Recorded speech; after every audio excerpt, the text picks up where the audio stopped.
美国总统川普的关税计划引起外界的烦恼，对台湾的产业会造成真大影响。不过，就有专家来分析讲，双方主要的贸易产品，亲像咱台湾外销去美国的电脑零件，或者是美国销来咱台湾的飞行机零件，都唔免扣关税，所以实际影响无介大。但都有可能是双方敲切自由贸易协定的抢数。 美国总统川普按算上紧4月开始向各国扣对顶关税。根据世界贸易组织上新的资料统计，主要国家对进口产品扣关税税率，美国整体平均税率是3.3%，工业品平均关税是3.1%。台湾对进口产品平均税率是6.5%，工业品平均税率是4.8%。那其实我们本来对进口的工业产品的关税就不高。 电子业应该是不在它所谓的对等关税哈？为什么？因为电子产品哈，电子零组件有资讯科技协定。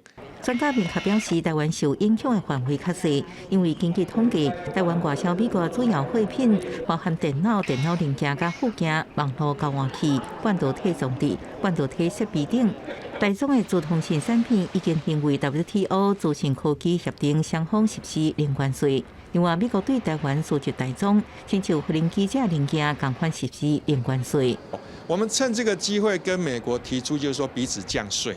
好，那因为台湾本来是出口导向，美国是一个进口消费才提供国内消费的国家，所以在这个时间点跟美国去谈判彼此降税，一定是对我们有好处的。相对来讲，有伫美国设厂的台厂影响的详细，包含亲像台积电，也佫有对得起的中村、中原，另外也佫有2025年才宣布要起的汉翔。 不过，即马台积电可能也面临另外一个状况。根据外国媒体报道，北京对美国晶片甲科学化当中的补贴奖励列重新协商，暗示恐惊延后部分半导体补助。所有的公司都有打到。 而且金额越高的，其实也许伤害会越大。所以50亿美元的这样资金规模，对台积电来讲，其实也只是一个杯水车薪的状况。这是台股大盘走势起起落落，早盘上去23163.66点，让235.75点，产业未来充满无确定性。